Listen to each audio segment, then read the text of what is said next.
하나님의 말씀 함께 보시겠습니다. 오늘 우리에게 주시는 하나님의 말씀은 마태복음 5장 17절에서 20절까지의 말씀입니다.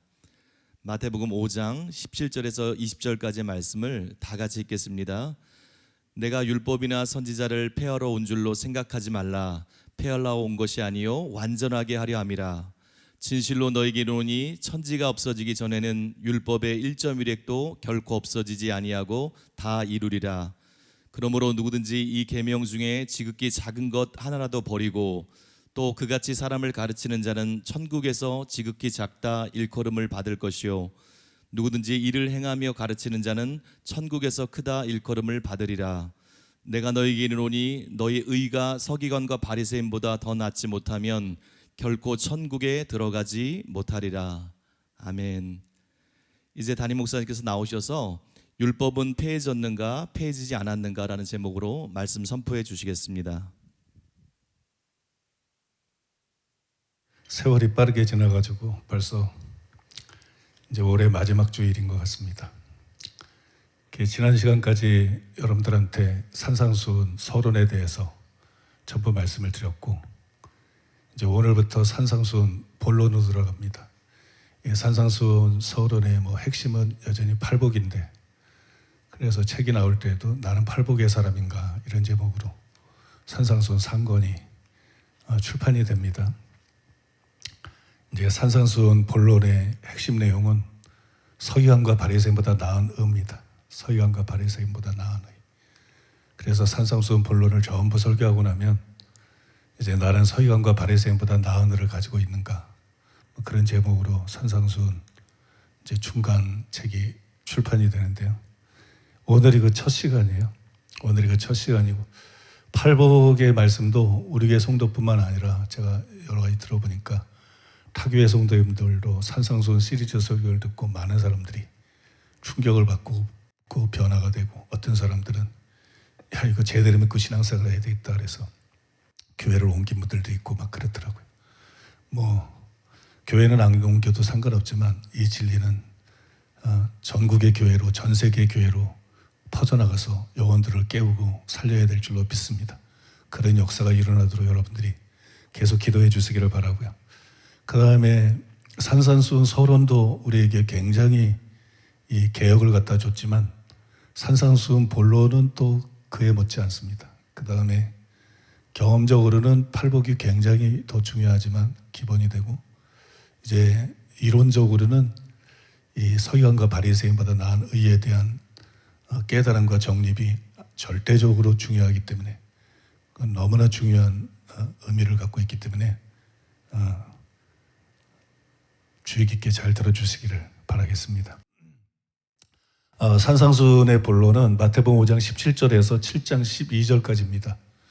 전에 한번 말씀드린 적이 있어서 기억하는 분들이 계실 거예요. 그 첫 구절과 마지막 구절을 보면 이렇게 기록이 되어 있습니다. 마태복음 5장 17절 내가 율법이나 선지자를 폐하러 온 줄로 생각하지 말라. 폐하러 온 것이 아니요 완전하게 하려 함이라. 마태복음 7장 12절 그러므로 무엇이든지 남에게 대접을 받고자 하는 대로 너희도 남을 대접하라. 이것이 율법이요 선지자니라. 여기 말씀해 보면은 5장 17절도 7장 12절도 율법과 선지자라는 말이 나와요. 이걸 인크루지오 구조라 그러죠. 보통 인크루지오 구조. 그러니까 이게 무슨 얘기냐면 이것이 본론의 내용이라는 거예요. 산상수훈 본론의 내용은 뭐냐? 율법과 선지자가 가르치는 것이 무엇인가? 율법과 선지자가 요구하고 강조한 것이 무엇인가? 그걸 다루는 게 산상수훈의 본론입니다. 그래서 산상수훈의 본론은 율법과 선지자가 가르친 것에 대해서 예수님께서 완성된 최종적인 교훈을 주신 거예요. 완성된 최종적인 교훈을 주신 것이기 때문에 이게 율법보다도 훨씬 중요하고 선지자들의 가르침 바도 훨씬 중요하고 아주 이게 정수가 되는 그런 내용입니다. 어떤 분은 이렇게 질문할지도 모르겠어요. 그런데 궁금합니다. 왜 율법의 계명에 대한 설명뿐만이 아니라 구제, 기도, 금식, 재물을 쌓는 것, 염려, 비판에 대한 교훈들이 이 안에 들어있을까요? 단순히 율법과 선지자를 완성한 것이 이 본론의 내용이라면 왜 이런 내용들이 들어있는가? 계명들을 쭉 설명해 주는 것이 아니라 이런 설명들은 왜 여기에 나타나 있는가? 이런 의문이 있을 수 있어요. 저도 과거에 그런 의무를 가졌는데 이거는 이상한 게 아닙니다. 구약시대 때 하나님은 율법을 통해서만 말씀한 게 아니에요. 율법을 통해서만 말씀하지 않고 선지자들을 통해서도 말씀하셨어요. 그렇죠? 율법을 통해서 먼저 말씀하시고 그 다음에 선지자들을 통해서 말씀했어요. 율법은 이렇게 계명들로 구성이 되어 있습니다. 계명들로 구성이 되어 있지만 선지자들은 그런 틀이 없어요. 선지자들은 이스라엘 백성들의 상태에 맞춰가지고 자유롭게 성령의 감동을 받아가지고 그때그때마다 다른 메시지를 선포했습니다.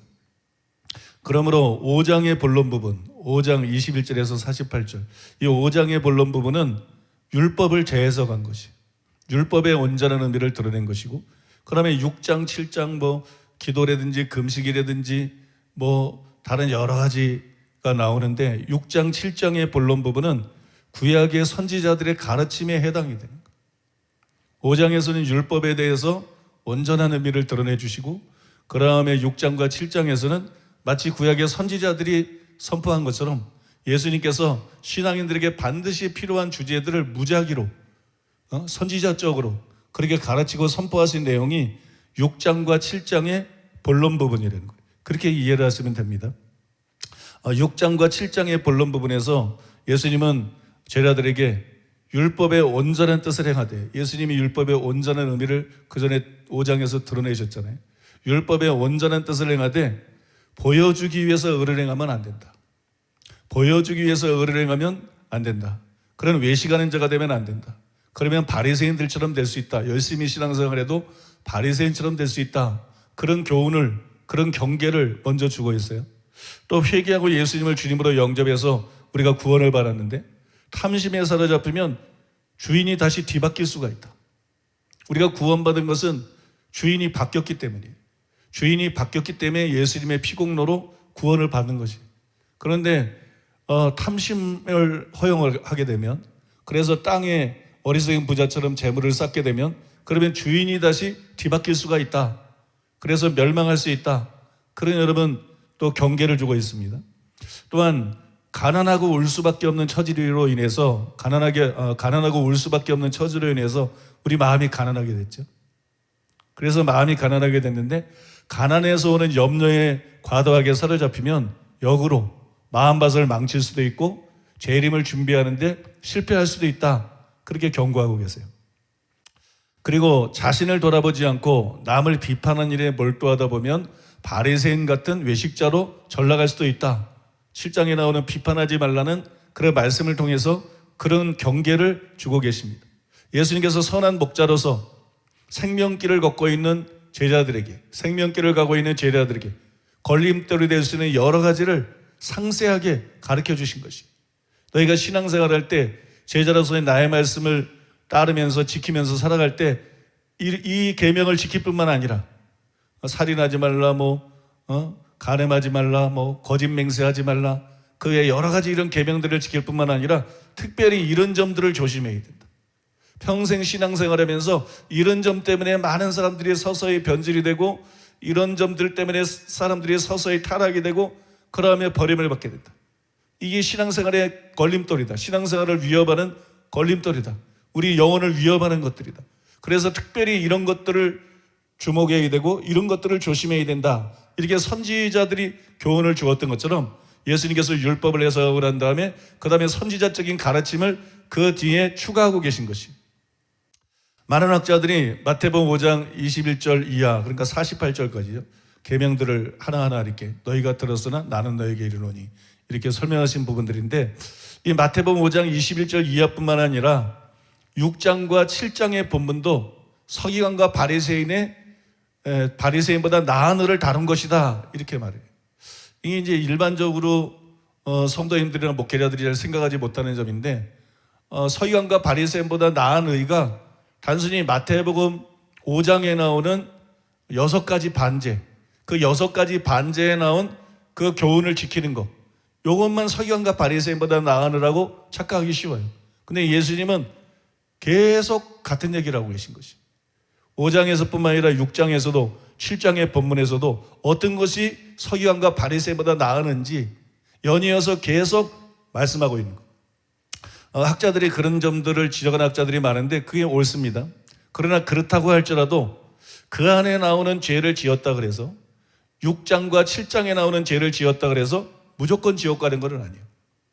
5장에 나오는 것들은 그 죄를 지으면 지옥 간다는 것이 굉장히 명백하게 이렇게 제시되어 있는 것들이 많아요. 그래서 그런 죄들을 짓고 회개치 않으면 지옥에 갑니다. 근데 6장과 7장에 나오는 죄들은 그 죄를 지었다 그래서 무조건 지옥 가는 게 아니에요.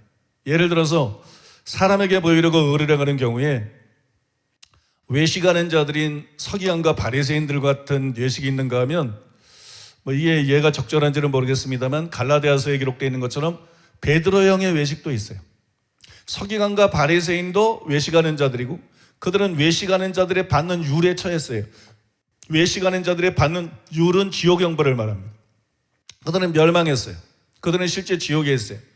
베드로도 물론 외식했어요. 물론 회개했겠죠. 근데 베드로가 이 외식했을 때 갈라디아 교회에서 말한 그 외식했을 때 그 죄를 회개하지 않고 죽었으면 어떻게 되겠는가? 틀림없이 천국 갔습니다. 그런 외식을 지었다 그래서 지옥 가는 게 아니에요. 그러니까 이게 지옥 가게 만드는 정도로 심각한 외식이 있는가 하면 그렇지 않은 외식도 있다는 것이에요. 그래서 신자가 서기관과 바리새인 같은 외식을 하지는 않지만 또 신자들도 어느 정도는 다 외식을 한다는 거예요. 어느 정도는 부분적으로 또 약하게라도 다 외식을 한다는 것이에요. 그래서 여기 나오는 죄를 짓는다 그래서 무조건 지옥 간다. 그렇게 생각하면 안 된다는 것입니다. 또 땅에 재물을 쌓는 것도 마찬가지예요. 이 땅에 재물을 쌓는 것도 예수님 비유해 보면 어리석은 부자가 나오잖아요. 이 어리석은 부자는 하나님께 대해서는 아주 완전히 인색한 거예요. 완전히 인색하고 땅에만 막 재물을 계속 쌓아가요. 이런 재물을 쌓는 부자가 있는가 하면 성도들 중에는 열심히 헌금합니다. 11조뿐만 아니라 열심히 여러 가지 헌금을 해요. 열심히 하고 그 다음에 열심히 또 사람들에게 베풀고 나눠줍니다. 그러면서도 소득이 많아가지고 이렇게 저축하는 사람들이 있어요.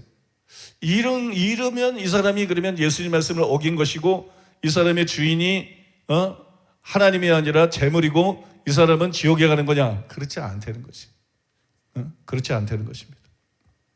또 염려하는 것도 마찬가지예요. 씨 뿌리는 비유와 누가복음 21장 34절에서 36절에서 경고한 것처럼 어떤 염려는 복음을 안 만들어두고 염려가 너무 강해서 결실하지 못하게 만들어요. 그냥 전도하면 어려운 사람들이 복음을 잘 받아들이면서 또 아주 어려운 사람들이 복음을 안 받아들여요. 먹고 사는데 바빠가지고 그죠? 돈 버는데 바빠가지고 이게 생존에 대한 문제이기 때문에 막 교회에 올 시간을 못 내요. 또 교회 가고 신앙생활하고 이런 데 관심을 가지고 정신적인 여유가 없어요.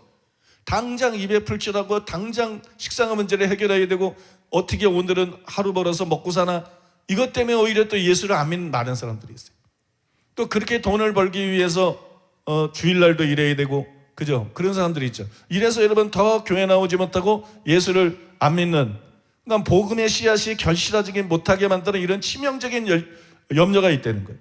또 예수님이 경고한 것처럼 염려함으로 깨어있지 못해서 들림받지 못하게 하는 영적으로 깨어있지 못하게 하는 이런 염려가 있어요. 그러나 그런 염려만 있는 게 아니라 단지 믿음이 작아서 어떤 생활의 염려를 하는 그보다 덜 심각한 염려도 있다는 것입니다. 그래서 예수님께서 본문에서 그들에게 뭐라고 했어요? 믿음이 적은 자들아. 염려에 대한 가르침을 주면서 불신자라고 말하지 않고 믿음이 적은 자들아. 믿는 자예요. 하나님의 자녀예요. 구원받은 자예요. 그러니까 염려한다고 무조건 지옥 간다 이렇게 말하면 안 된다. 왜 이런 얘기를 하고 있냐면 5장뿐만 아니라 6장, 7장도 서기관과 바리새인보다 나은 을을 계속 말해주고 있는 것인데 너희가 서기관과 바리새인보다 낫지 못하면 결단코 천국에 들어가지 못하리라 20절에서 못 받고 있기 때문에 우리가 착각할 수 있다는 것이. 우리가 착각할 수 있고 우리가 예수님이 가르치는 거 예수님이 말씀한 걸 넘어서서 극단으로 달려갈 수 있다는 것이. 그러면 안 돼요. 그런 건 율법주의예요. 그렇게 극단으로 달려갈 수 있는 거예요. 비판에 대해서도 동일한 거를 말할 수 있습니다. 비판에 대해서도 바리새인들 같이 그냥 물어뜯고 이단 사람들처럼 물어뜯고 막 비판하는 게 있고 그러면 예수님은 비판 안 했느냐? 예수님도 비판하셨어요. 마태복음 23장은 완전히 비판으로 충만한 장이에요. 그죠? 처음부터 끝까지 비판으로 가득한, 예수님이 할 말 안 하셨냐? 그렇지 않아요. 그러니까 여러분, 비판하면 무조건 바리새인이다. 비판하면 무조건 또 그들은 서기관과 바리새인보다 나은 을을 가진 게 아니기 때문에 멸망받는다. 이렇게 말할 수 없다는 것이. 여기서 여러분, 균형을 잡는 것이 필요하다는 거예요. 규정을 잡는 것이 필요하다. 제가 하고 싶은 말은 5장 대부분과 달리, 왜 5장 대부분이라고 그래요? 이제 5장 나중에 17절에서 20절까지 기본적으로 말씀드리고 그 다음에 6가지 반제를 하나하나 이제 설명해 나가면 후반부에 가서 여러분들이 이해를 하게 되실 거예요. 왜 이렇게 표현하는지. 5장 대부분과 달리 6장과 7장의 본론 부분은 실족을 경고함과 동시에 궁극적인 구원에 꼭 필요한 것을 단순히 말하는 것이 아니라 그 이상의 것을 말하고 있다는 것이.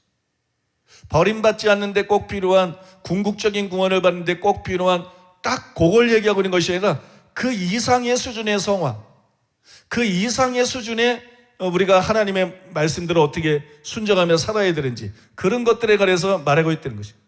여러분, 이 부분을 그렇게 보는 것이 옳습니다. 산상수훈의 서론은 칭의 혹은 중생한 자가 어떤 자인지를 보여주죠. 본론은 성화, 결론은 영화를 다루고 있어요. 심판에 대해서 다루고 있습니다. 그런데 칭의는 순전히 구원받는 것에 대한 것이지만 성화는 궁극적인 구원을 받느냐 아니면 버림받느냐, 이거하고 관계가 있죠.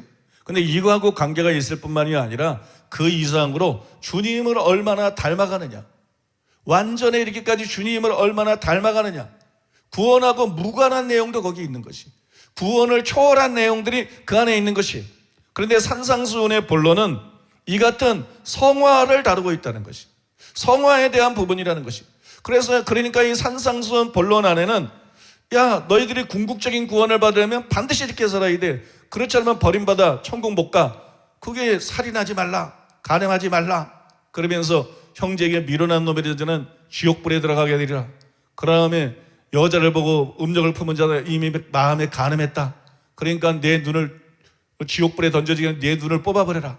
뭐 지옥불에 던져지기 전에 내 손을 잘라버려라. 이거는 여러분 궁극적인 구원을 위해서 절대적으로 필요한 거를 말합니다. 근데 이런 부분만 나오는 게 아니라는 것이.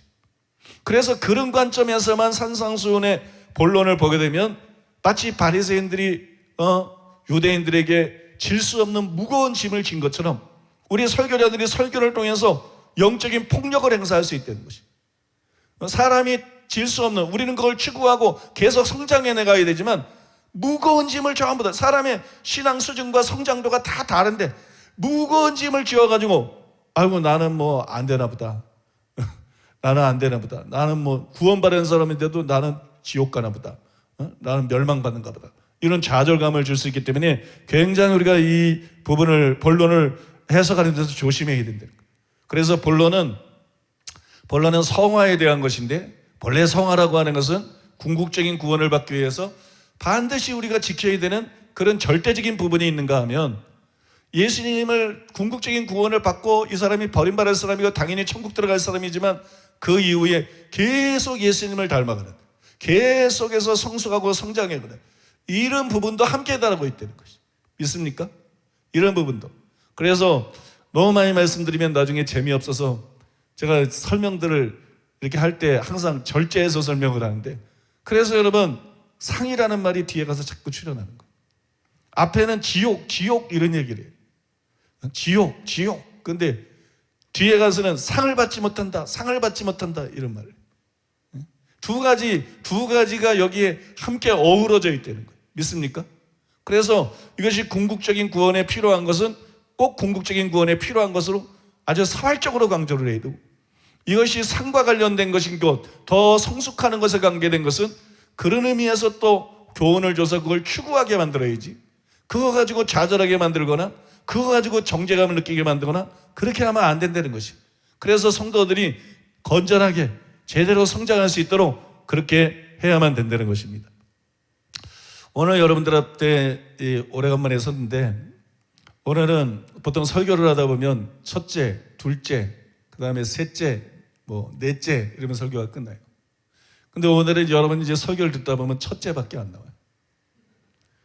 도대체 설교를 언제 끝나려면 첫째밖에 안 나요. 첫째를 4번 하면 설교가 끝납니다.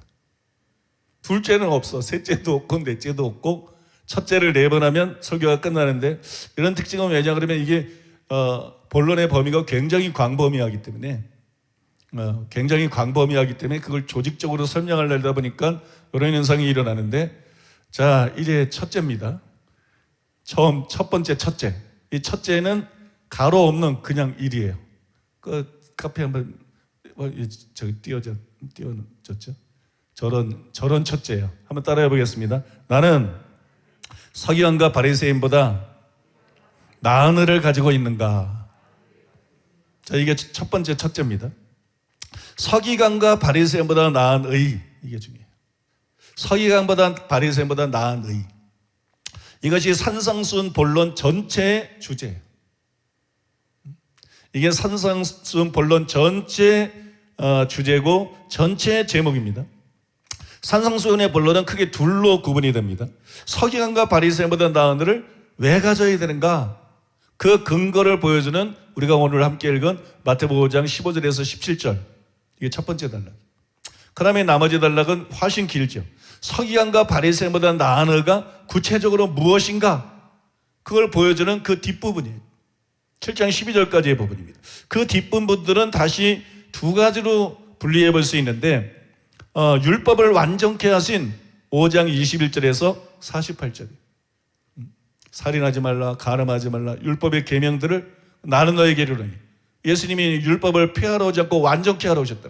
율법을 완전케 하신 5장 21절에서 48절.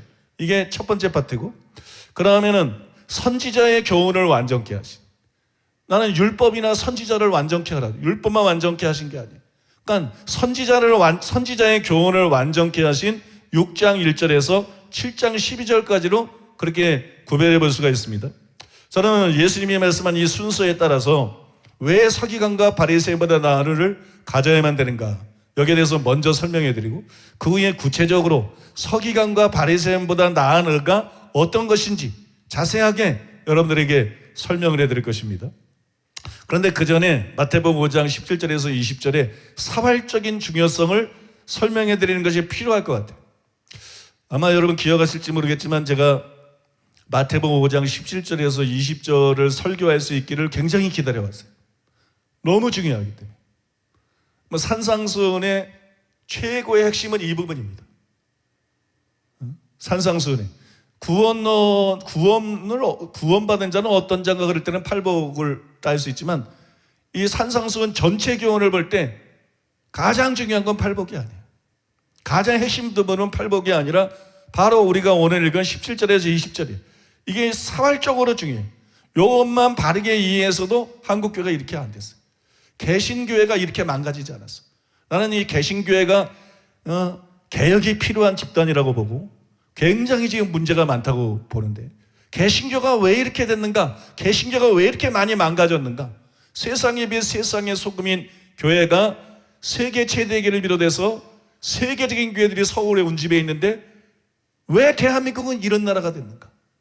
왜 대한민국은 이런 대통령, 이런 정당, 이런 언론, 이런 국민들이 있는 이런 무참한 나라가 됐는가? 왜 이렇게 실패한 나라가 됐는가?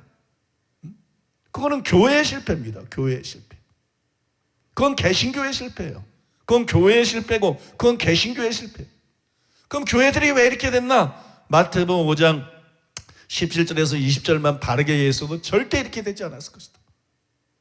이 네 구절만 바르게 이해했어도 교회는 달라졌을 것이다. 한국교회가 지금 같지 않았을 것이다. 세계의 개신교가 지금 같지 않았을 것이다. 정말 세상에 빛이 될 수 있었을 것이다. 정말 세상에 소금이 되고 올바른 대통령이 뽑히고 올바른 정당들이 생기고 올바른 언론이 생기고 올바른 교사들이 생기고, 저 정교조 같은 저런 것이 아니고. 믿습니까? 기독교 방송도 저 CBS 나 뉴스 나온 거 보니까 너무 화가 나. 다른 어떤 뉴스인데 이건 완전히 잘못된, 사상적으로 너무 잘못된, 오히려 반기독교적인 세력과 한편이 되어 있는, 성도들의 헌금으로 운영이 되면서 성도들의 교회에 뒤통수를 치는 이런 사악한 집단 CBS, 이런 가짜 기독교 TV, 이런 것들이 왜 나왔나? 여러분 다 근본 원인을 추적해 보면 마태복음 5장 17절에서 20절에 대한 무지 때문에 그런 것이. 마태복음 5장 17절 20절에 대한 무지. 그래서 이 단락이 얼마나 사활적으로 중요한가, 그것부터 먼저 여러분들이 알아들을 수 있게 설명해 드리는 것이 필요하다고 생각이 됩니다. 산상수훈은 그냥 괜히 산상보훈이 아니에요. 산상수훈은 구구절절이 다 중요하고 보배롭습니다. 그런데 특히 중요한 게 뭐냐면 마태복음 5장 17절에서 20절에 이건 특별히 중요해요. 이 단락은 산상수훈의 핵심입니다. 이 단락은 산상수훈의 진수가 되는 부분이에요. 왜 제가 그렇게 생각하는지 그 이유를 설명해 드리겠습니다. 팔복은 제자들의 정체성을 보여준 것이에요. 또 소금과 빛은 세상에서의 그들의 역할에 대해서 말하고 있는 것입니다. 이것이 산상수훈의 서론이에요. 자, 이 산상수훈의 서론이 끝나고 그 다음에 나오는 말씀이 뭐냐면 바로 우리가 다루고 있는 17절에서 20절이에요. 이 단락은 산상수훈 본론의 기반입니다.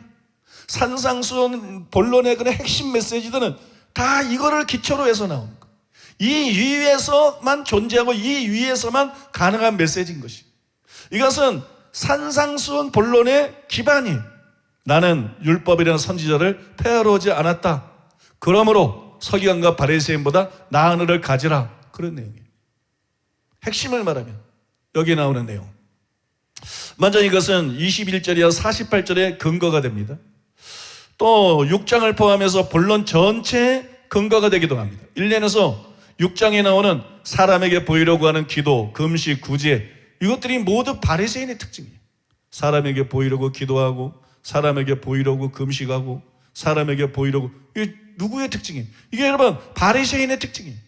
그 다음에 그 뒤에 바리새인은 돈을 좋아하는 자다, 뭐 재물을 쌓지 말라는 거라든지 비판이라든지 그 뒤에 나오는 것도 이게 바리새인에게 두드러진 특징들입니다.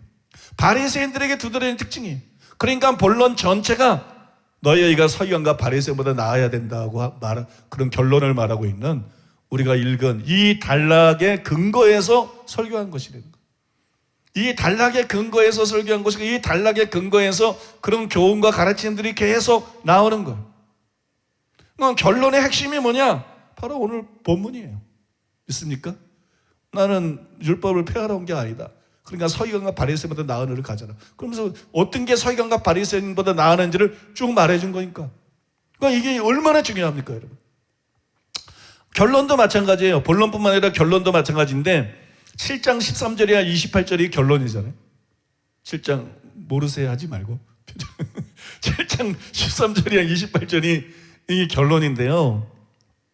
이것도 우리가 함께 읽은 이 단락에 근거한 것이에요. 이 단락과 불가분리의 관계가 있는 것이. 만약에 예수님이 율법을 폐하러 오셨다, 그러면 결론은 다 무너집니다. 결론은 다 헛소리가 돼요. 결론은 다 그거는 비진리가 돼요. 결론은 그냥 완전히 그냥 너무 과격한 말이고 말도 안 되는 얘기가 돼요.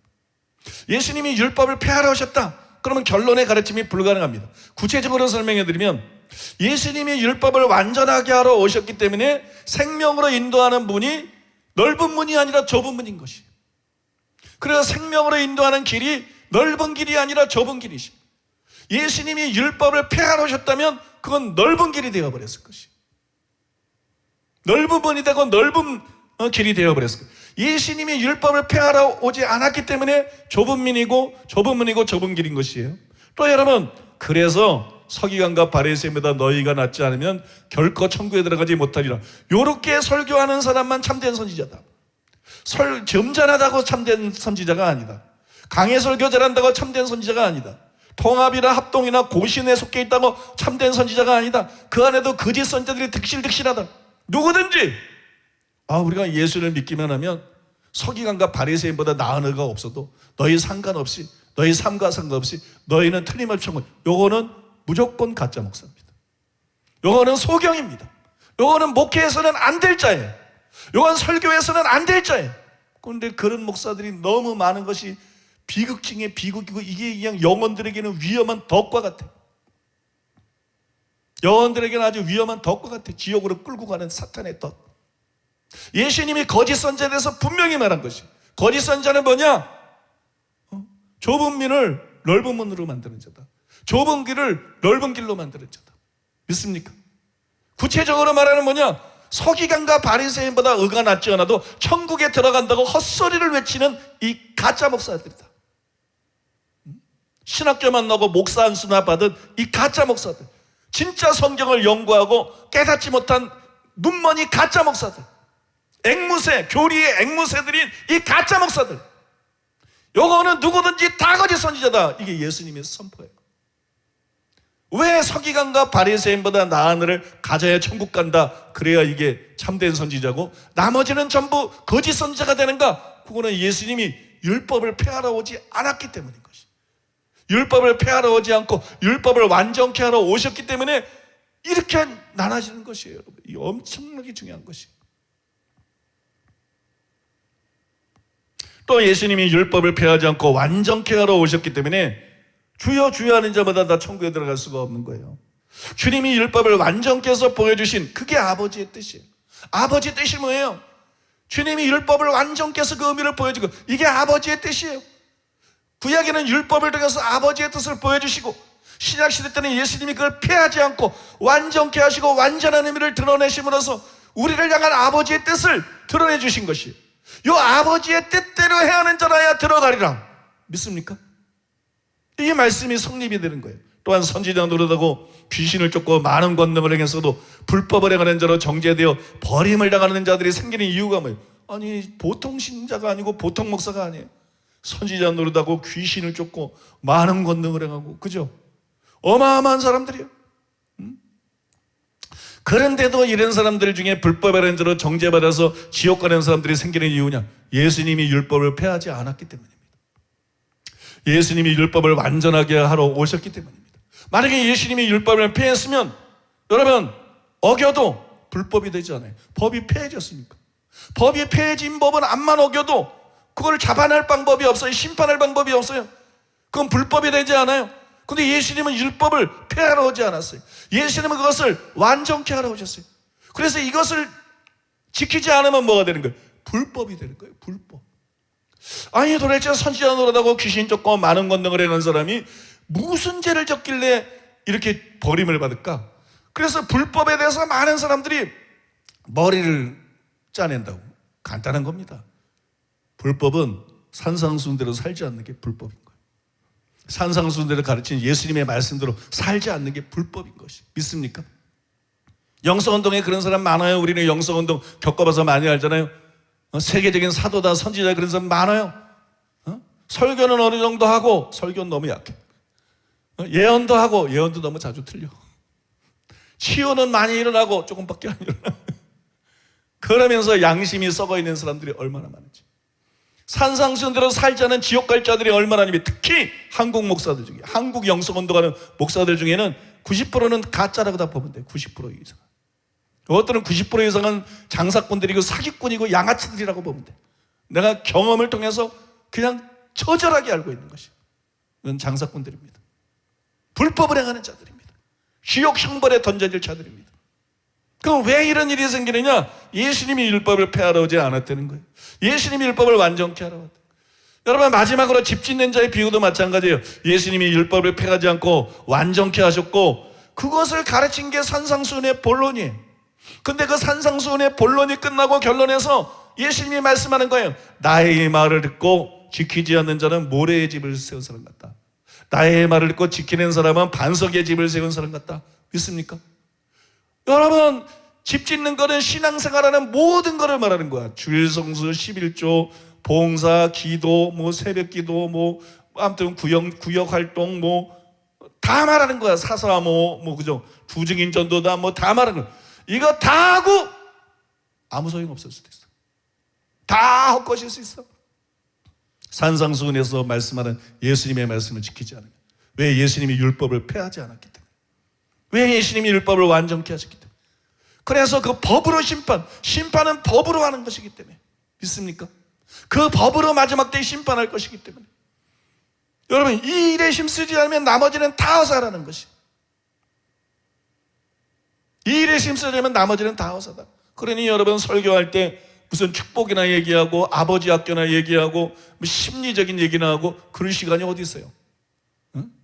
그러니 여러분, 설교할 때 회개하라는 걸 당연히 외쳐야 되고, 참된 믿음에 대해서 당연히 말해야 되고, 버림받으셨다는 것을 당연히 말해야 되고, 산상수훈 말씀대로 살아야 되는 걸 당연히 말해야 되고, 거룩해야 된다는 걸 당연히 말해야 되고, 용서하고 사랑해야 되는 걸 당연히 말해야 되고. 믿습니까? 끊임없이 우리가 한 번 말한다고 그대로 돼요? 끊임없이 말함으로써 우리가 그렇게 변화되도록 해야 이 영혼들을 안전하게 천국으로 데려갈 수가 있는 거예요. 그래, 내가 설교를 들어보면 저런 얘기 떠들 시간이 어딨나? 도대체 저런 알맹이도 없고 핵심도 없고, 너무 설교들이 초점이 잘못됐어. 저러고 가지고 어떻게 영혼을 살리나?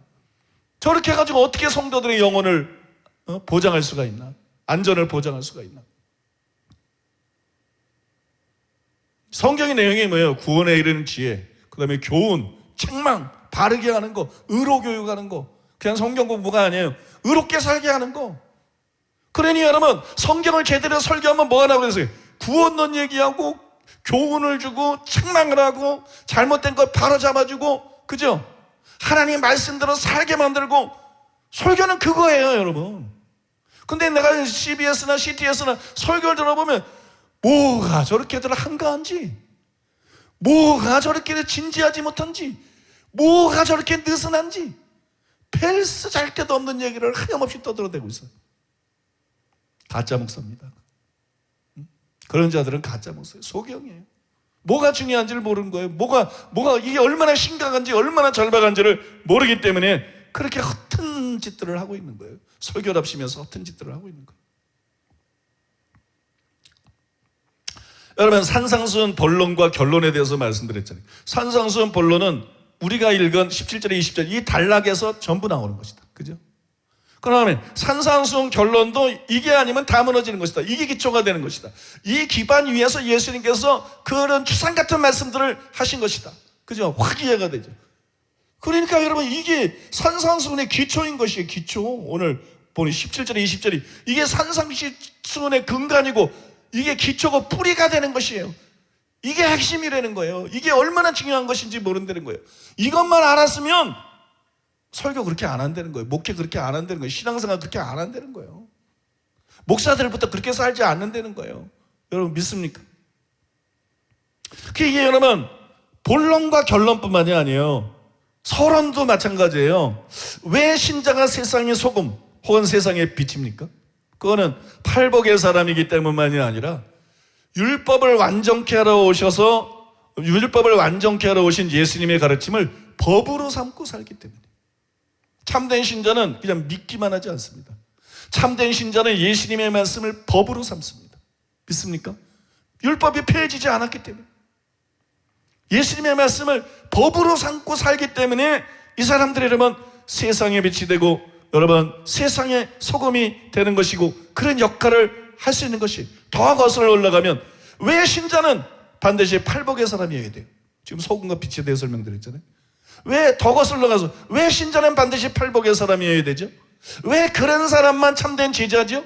그 이유는 우리가 임금과 구주로 모셔드린 예수님이 율법을 폐하러 온 분이 아니고 완전케 하러 오신 분이기 때문에 우리가 그분을 믿는 거예요.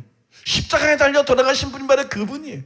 우리가 임금과 구주로 모셔드린, 처음 믿을 때 임금과 구주로 모셔드린 분이 바로 그분이에요.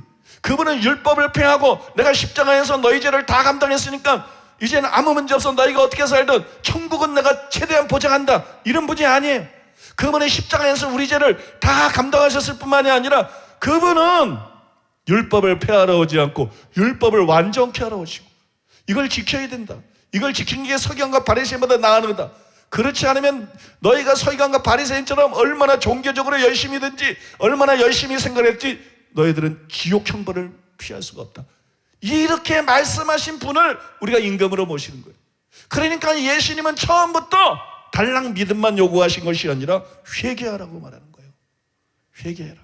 그 다음에 단순히 십자가만 의지하는 믿음을 말하는 게 아니라 임금으로 모셔드리려는 거예요. 내 말대로 살려는 거예요. 나더러 주여 주여 하는 자마다 너희는 나를 불러 주여 하면 주라 하면서 어찌 나의 명하러 생차느냐. 그 말씀에 반대로 나타내는 것처럼 말씀대로 살려는 거예요. 예수님 바꿔 말해서 산상수훈대로 살려는 것이에요. 믿습니까? 날 주님으로 모셔드리고 산상수훈대로 살기로 결단하고 그렇게 살려는 것이에요. 그리고 예수님이 그런 분이기 때문에 너희들이 그냥 내 설교가 좋다 그러고 내가 행하는 기적이 막 놀랍다 그러고 얻어먹고 막 몰겨다니고 나를 따르고 환호하고 그런다 그래서 그런 게 아니라 제자가 지불해야 될 대가를 지불해야 된다. 자기를 날마다 부인해야 된다. 자기 십자가를 지고 나를 쫓아 자기 생명보다 날 더 사랑해야 된다. 부모나 자식보다 날 더 사랑해야 된다. 믿습니까? 자기의 소유를 다 버려야 된다. 이런 제자가 지불해야 될 대가를 지불하고 따르지 않으면 가짜다. 내 제자가 아니다. 그런 사람 천국 못 간다. 이런 얘기 나하고 아무 상관이 없다.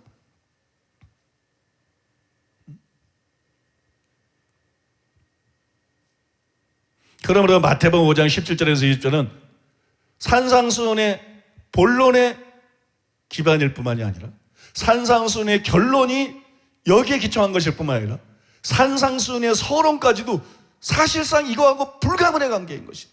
이제 여러분 왜 산상수훈에서 제일 중요한 것은 팔복이 아니다. 오히려 관점에 따라서는 팔복이라고 말할 수 있지만 이 산상수훈에서 제일 중요한 건 팔복이 아니다. 산상수훈에서 제일 중요한 것은 마태복음 5장 17절에서 20절이다. 산상수훈에서 제일 중요한 것은 마태복음 5장 17절에서 20절의 말씀을 제대로 이해하는 것이다. 이렇게 말하는지 이해가 되시죠, 여러분? 이 단락은 산상수훈 전체를 관통하는 핵심입니다. 예수님의 가르침의 뼈대예요. 예수님의 가르침의 뿌리, 근거예요. 믿습니까? 산상수훈 전체를 관통하는 핵심이고 새언약 시대의 구원론의 정수예요. 새언약 시대의 구원론의 정수. 이것이 여러분 오늘 본론으로 우리가 읽은 것이에요. 이상의 설명을 통해서 우리는 마태복음 5장 17절에서 20절이 산상수훈의 핵심 단락이고 산상수훈을 이해하는 데 키가 된다. 산상수훈 저변에는 사람 몸속에 피가 흐르는 것처럼 산상수훈 저변에는 서론이나 본론이나 결론이나 5장 17절에서 20절에서 제시된 이 원리가 흐르고 있어요. 이 원리에 기초하고 있어요. 이게 뼈대예요. 그래서 산상수훈을 제대로 이해하려고 그러면 5장 17절에서 20절을 제대로 이해해야 돼. 그래야 산상수훈들의 말씀들을 제대로 이해할 수 있어요. 5장 17절에서 20절을 오해하고 착각하면 산상수훈은 학자 아니라 신학대학 총장 아니라 원로 목사 아니라 초대형 교회 목사 아니라 누가 봐도 지소리하는 겁니다. 예수님이 하는 말씀이 하는 게고 다 지멋대로 왜곡시키고 시석시켜가지고 지소리하는 거지. 여러분 예수님의 말씀을 산상수훈을 바르게 해석할 수 없다는 것이에요. 이 단락을 이해하느냐 못하느냐에 따라서 산상수훈을 바르게 해석할 수 있느냐 없느냐가 결정이 된다는 것이에요. 말할 수 없이 중요한 단락이에요. 한없이 중요한 단락. 아무리 강조해도 지나치지 않을 정도로 중요한 단락. 이게 여러분 지금 우리가 살펴보기 아직 시작도 안 했어. 살펴보기 시작하고 있는 이 단락이에요. 제가 이 네 구절을 한 주에 한 구절씩 4주에 걸쳐서 한 달에 걸쳐서 여러분들에게 설교할 것이라고 말씀드렸어요. 근데 내가 이제 설교 원고를 다 써놨는데 또 설교하기 전에 다시 한번 이렇게 좀 다듬으려고 이렇게 보다 보니까 그래야 안 되겠어요. 한 달 반으로 늘어났어요. 이 네 구절을 살펴보는데 현재로는 그래요. 지금 제가 아직 17절밖에 원고를 안 살펴봤기 때문에 근데 거기서 2주가 늘어나서 굉장히 중요한 것이. 이걸 확실히 이해하면 나머지는 그냥 자동적으로 이해가 돼. 이걸 확실히 이해하면 바울 서신도 그래야 해석이 돼. 이걸 이해 못하고 해석하니까 유명한 학자들이 자꾸 헛소리하는 거야. 무든 스토트든 그냥 유명한 학자들이 거의 그냥 가부새끼로 그냥 헛소리하는 거야. 바울 서신 해석하면서도 갈라디아를 해석하면서도. 이게 기초가 안 되니까. 이게 예수님 말씀의 기초였다면 이게 바울 서신의 기초 아니겠어요? 이게 신약 성경의 기초 아니겠어요? 예수님이 누굽니까? 우리의 주님이십니다. 믿습니까? 이게 예수님 말씀의 기초라면 이건 바울 서신의 기초입니다. 바울이 딴소리하면 그게 이단인 거지. 믿습니까? 바울이 절대적인 게 아니에요. 예수님이 절대적인 거지. 바울이 그럴 리가 없죠. 근데 왜 예수님이 말씀하고 다르게 자꾸 갈라디아를 해석하고 로마서를 해석하는가? 분별을 못한 거예요. 이해를 못한 것이에요. 그래서 이게 신약 성경의 핵심이다. 믿습니까? 이게 신약 성경의 핵심이다. 루터도 칼빈도 이거를 기초로 해서 성경을 봤어야 되는데 이걸 놓치니까 자꾸 헛소리하는 것이다. 여러 가지로 헛소리하고 많은 사람들을 미혹하고 이렇게 교회를 망쳐놓은 것이다. 그러니까 여러분, 이 말씀을 이해하는 것이, 이 단락을 이해하는 것이 얼마나 사활적으로 중요한지 이거를 충분히 인식하셔야 돼요.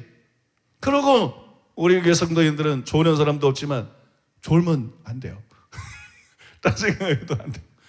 정말 여러분, 정신 차려서 몇 시간마다 잘 듣고 충분히 완전히 소화하는 여러분 되시기를 예수님의 이름으로 축복합니다.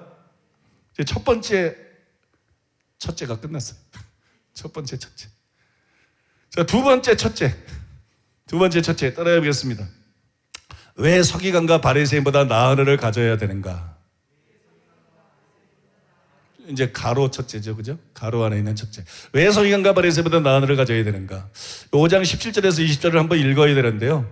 여러분들이 눈으로 읽으시기를 바랍니다. 아까 본론 읽었죠? 내가 율법이나 선제라 폐허로운 줄을 생각지 말라. 폐허로운 것이 아니라 완전케 하려 함이로다. 읽고 있네. 진실로 너에게 이르노니 천지가 없어지기 전에는 율법의 1점이라도 결코 없어지지 않고 다 이루리라. 누구든지 이 계명 중에 지극히 작은 거 하나라도 버리고 또 그같이 사람을 가르치는 자는 천국에서 지극히 작다 일컬음을 받을 것이. 누구든지 이를 행하며 가르치는 자는 천국에서 크다 일컬음을 받으리라.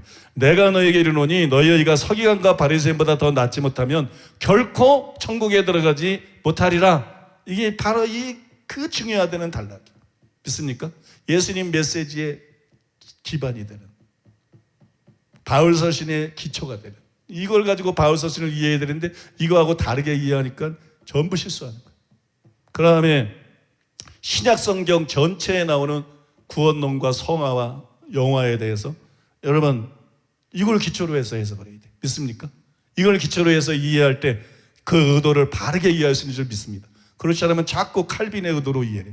성경 저자들의 의도는 칼빈의 의도, 루터의 의도, 장로교 교리의 의도, 들은 풍월의 의도. 그래서 얼마나 많은 영혼들이 위태하게 되는지 몰라. 얼마나 많은 교회들이 망가지고 그 잘못된 교리 때문에 목사들부터 성도들까지 목사 같지 않고 장로 같지 않고 신자답지 않고 망가지는지 몰라. 믿습니까? 이게 굉장히 중요한 말씀입니다. 이 중요한 단락을 예수님은 어떻게 시작합니까? 율법이나 선지자를 폐하러 오지 않고 완전케 하러 오셨다. 이 말로 시작을 했어요. 그러면 너희가 서기관과 바리새인보다 낫지 못하면 결코 천국에 들어갈 수가 없다. 이런 말로 이 중요한 단락을 끝내셨어요. 근데 이 말씀을 듣고 제자들과 무리들이 얼마나 충격을 받았겠어요. 큰 충격을 받았습니다. 당시에 이 서기관과 바리새인들은 경건한 삶의 대명사로 통했어요. 그 유대인들 사이에는 이런 속담이 있었어요. 단 두 사람만 천국에 들어가게 된다면 한 사람은 서기관이고 또 한 사람은 바리새인일 것이다. 이런 속담이 널리 퍼져 있었는데, 근데 예수님이 말씀하기는 너희가 서기관과 바리새인보다 낫지 못하면 결단코 천국에 들어가지 못하리라. 이렇게 말씀했으니까 그 충격이 얼마나 컸겠어요. 이 말씀은 오늘날도 여전히 큰 충격이에요. 많은 목회자와 성도들이 그 충격 때문에 이 말씀을 액면 그들의 의미도 받아들인 걸 거부합니다. 그럴 정도로 충격적이에요. 믿을 수가 없는 거야. 믿음으로 구원받는데, 은혜로 구원받는데, 아니 이 서기관과 바리새인보다 그 극성스럽게 신앙생활을 했던 서기관과 바리새인보다 의가 낫지 못하면 천국에 하나도 못 들어간다고? 아니 목사들이 예수님이 그냥 문자로 써놨고 다르게 해석할 방법이 없는데도 목사들이 이걸 안 믿는 목사들이 얼마나 많은지 몰라요. 그게 다 가짜 목사예요. 사표내야 되는 목사들이에요. 아니 이 얼마나 심각한 이 말씀인데, 천국 지옥이 달린 문제인데, 영원히 달린 문제인데 예수님이 명백하게 말씀했는데 그 말씀의 충격이 왜 올까요? 지가 무식하니까 충격을 받는 거지. 지가 성경에 대해서 무식하고 복음에 대해서 무식하니까 충격을 받은 거지. 그래서 이걸 액면 그대로 안 믿는 목사들이 얼마나 많은지 몰라요. 얼마나 많은지 몰라요. 또 이걸 액면 그대로 안 믿는 신자들이 얼마나 많습니까? 그런 기독교인들이 얼마나 많습니까? 그저 신앙 고백하고 이제 구원의 확신을 가져라. 난 오늘 죽어도 천국 간다. 헛소리 떠드는 사람들이 얼마나 많습니까? 이 말씀을 안 믿는 사람들이 너무 많아요. 그럴 정도로 충격이 크다는 거예요. 이 충격을 감당을 못하기 때문에 이 말씀을 못 믿어요. 그러나 아무리 그래도 이 말씀은 문자 그대로 진리입니다.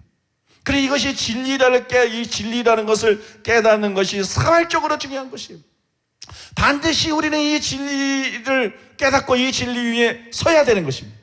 그래서 저는 왜 이 말씀이 문자 그대로 진리인지 그 이유를 단계적으로 4가지로 자세하게 여러분들에게 설명해 드리기를 원합니다. 그 자세하게 4가지로 설명해 드리는데 이제 3번째 첫째입니다. 3번째 첫째. 첫째로 따라해 보겠습니다. 예수님은 율법을 폐하지 않고 완성케 하려고 오셨다. 자, 3번째 첫째는 오른쪽에만 가로가 있는 첫째예요. 예수님의 설교는 구약 성경의 근거를 둔 것으로 여겨졌던 서기관과 바리새인들의 설교하고 전적으로 달랐어요. 그래서 하나님의 말씀의 권위를 부인하고 자기 가르침으로 대치하려 한다는 의심을 사기가 쉬웠습니다. 여러분 아시는 대로 예수님은 장로들의 유전을 무시했어요. 유전이라는 건 교리를 말하는 것입니다. 전통을 말하는 것. 마치 우리 교회가 장로교단의 교리를 무시하는 것처럼. 뭐 개신교의 교리든 난 소용없어. 뭐든. 우리가 교리를 무시하는 것처럼 예수님은 당시에 널리 퍼져 있는 정통 교리를 무시하셨어요. 그게 바른 게 아니기 때문에. 그다음에 의식법보다는 도덕적인 것들을 더 강조했어요. 그 바리새인 설교는 자꾸 뭐 손을 씻어야 된다, 그죠? 뭐 어떻게 해야 된다, 이 의식적인 걸 강조했어요. 교회들도 보면 의식적인 걸 엄청 강조해요. 뭐 예배 때는 사도신경을 뭐 해야 된다. 목사가 가운을 입고 가운을 왜 입어? 예수님도 하는 가운을 지가 왜 입어?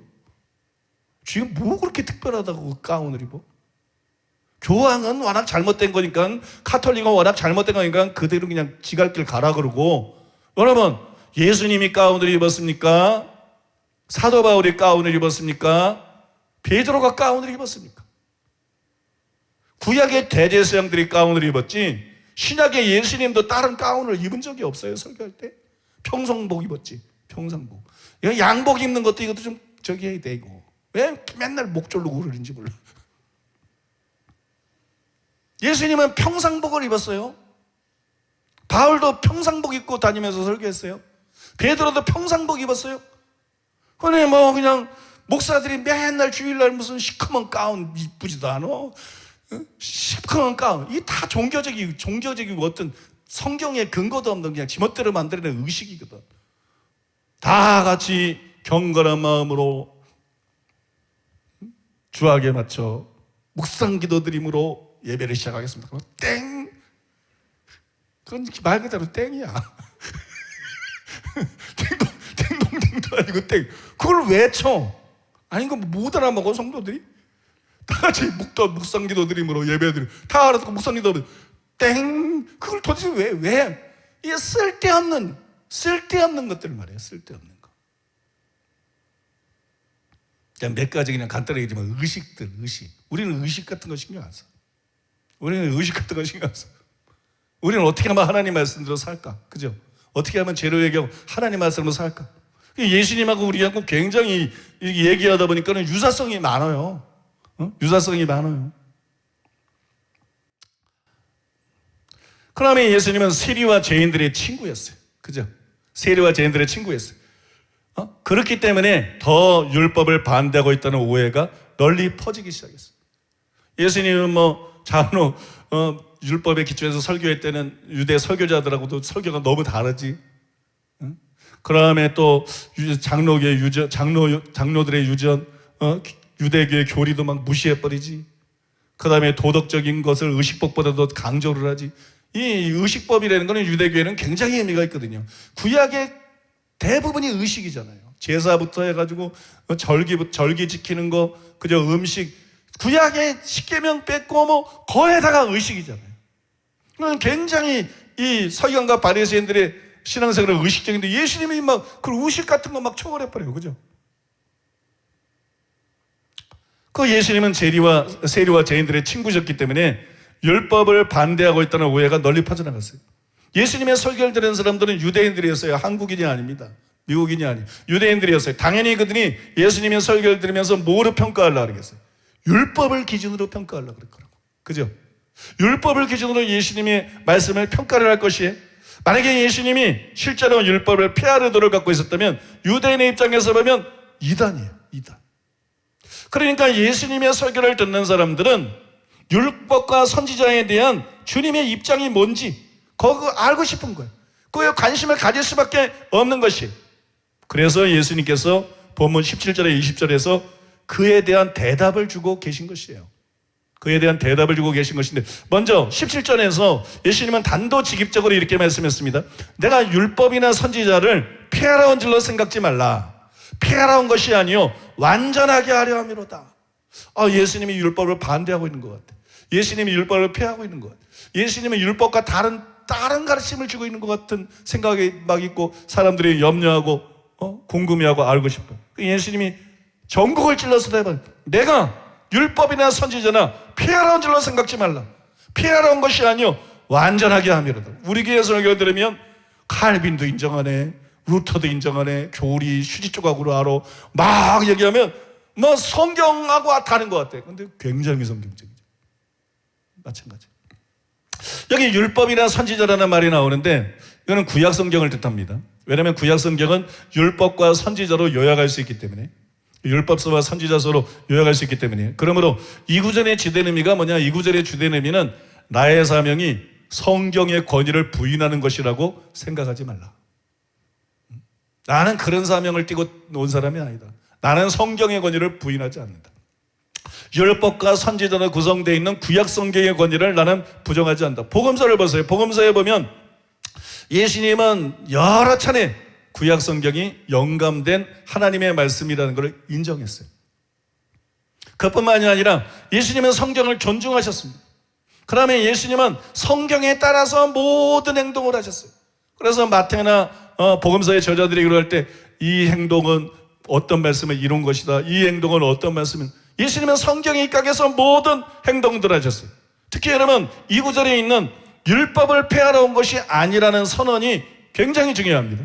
이 선언은 유대인들의 궁금증을 해결해 줄 뿐만이 아니라 율법과 그리스도, 그리고 율법과 우리와의 관계, 우리 율법과 그리스도인과의 관계에 대한 우리가 가진 의문도 해결해 주기 때문에, 헤어라는 학자가 잘 지적한 대로 여러분 이 단락은 그 뒤에 나오는 6가지 반제들의 머릿말이 되는 거예요.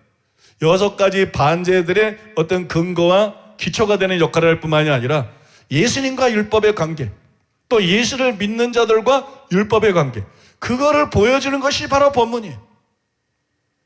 사실 여러분 교회가 이렇게 망가진 것은 복음하면서 이 예수님과 율법이 어떤 관계가 있는지, 믿는 자들하고 율법이 어떤 관계가 있는지 이걸 놓쳐버렸기 때문이에요. 그런데 본문 말씀은 예수님과 율법이 어떤 관계가 있는가, 예수님을 믿는 사람과 율법은 어떤 관계가 있는가, 그거를 보여주는 말씀이에요. 그럼 이건 이제 여러분들이 염두에 두고 17절의 의미를 자세히 함께 알아보도록 하겠습니다. 이제 마지막 첫째로입니다. 이제 이 마지막 첫째로 이거 설명하면 오늘 설교는 끝납니다.